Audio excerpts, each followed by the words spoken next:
Jonapot Kivanok. The New York Times has just published a series of articles attacking Tucker Carlson, claiming that his show is probably the most racist show in the history of cable news. The hit piece includes a section on South Africa because Tucker Carlson and Donald Trump were bold enough to speak out about the crisis in South Africa.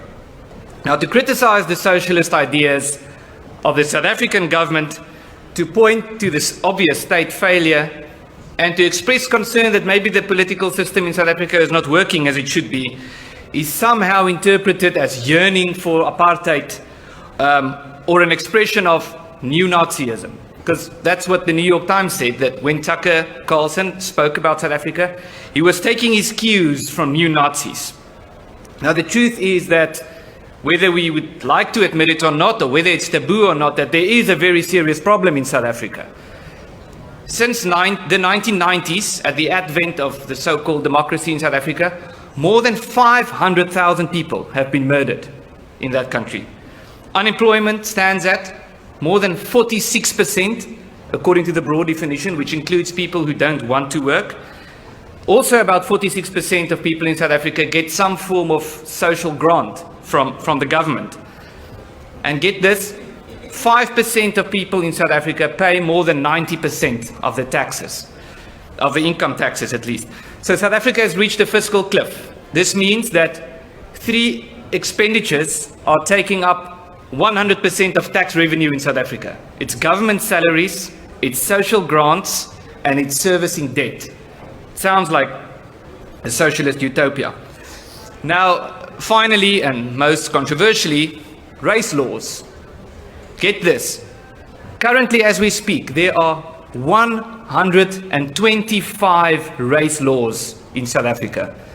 That's 125 laws that categorizes people according to skin color and then regulates society to have people treated accordingly. And then the South African government accuses Israel of implementing apartheid. Now, if this is not apartheid, what is apartheid? There's apartheid happening in South Africa, but we can't call it that because it's ANC apartheid, because it's apartheid in the pursuit of a culture war that is not waged by the West, but against the West. So when the left implement apartheid, it's not a crime against humanity, it's a noble cause. And when you criticize that apartheid, then somehow that makes you the racist. So we've now gotten to the point where if you criticize apartheid, that makes you a racist.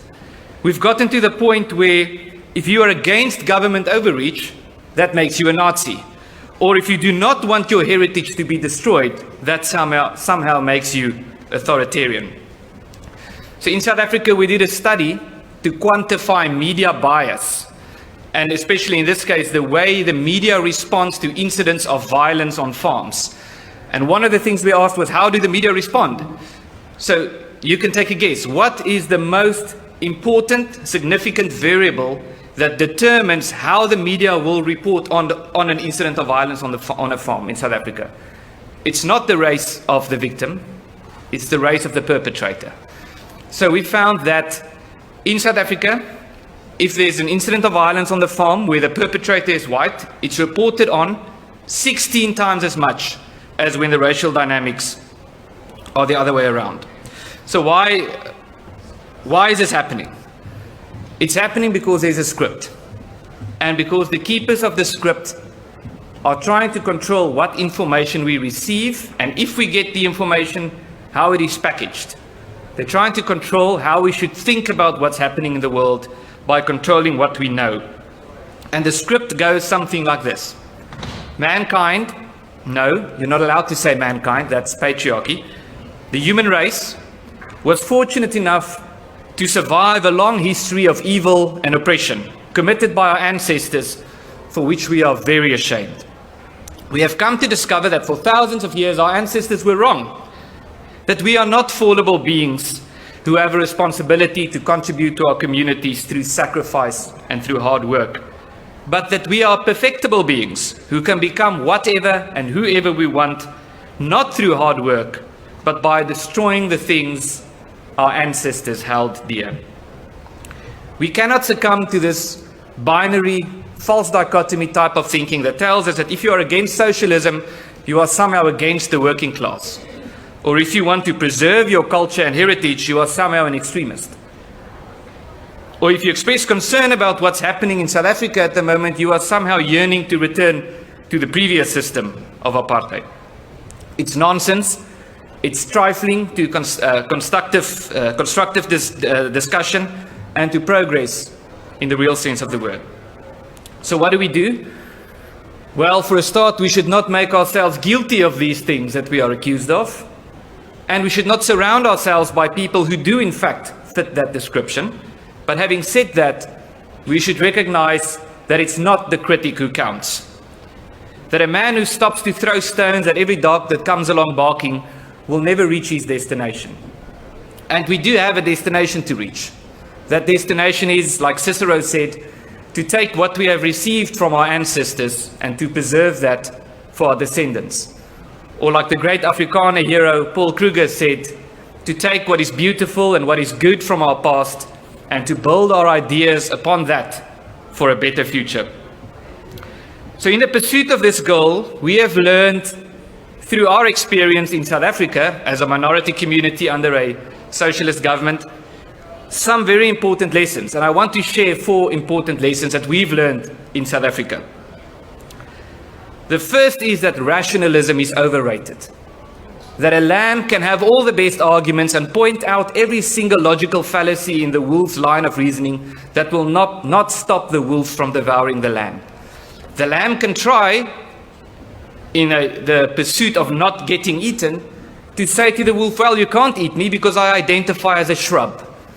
To which the wolf will reply, I don't care because I identify as a vegetarian. The lamb will be eaten at the end of the day.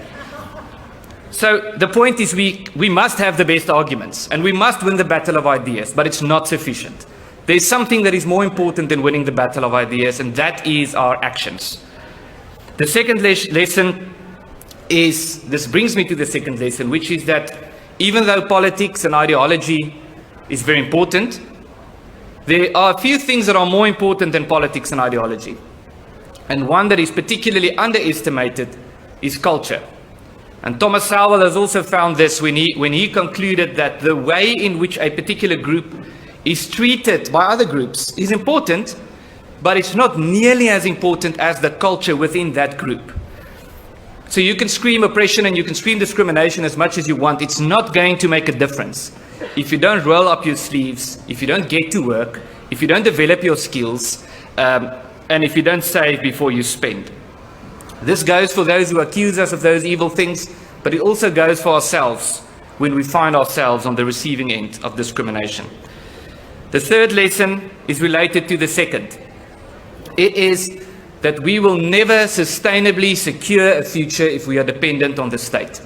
And it's not a libertarian point, it's a conservative point. And this is something that Alexis de Tocqueville actually pointed out already, that you can spend all your time and energy to build a strong and capable state, only one day to find that that state might turn against you.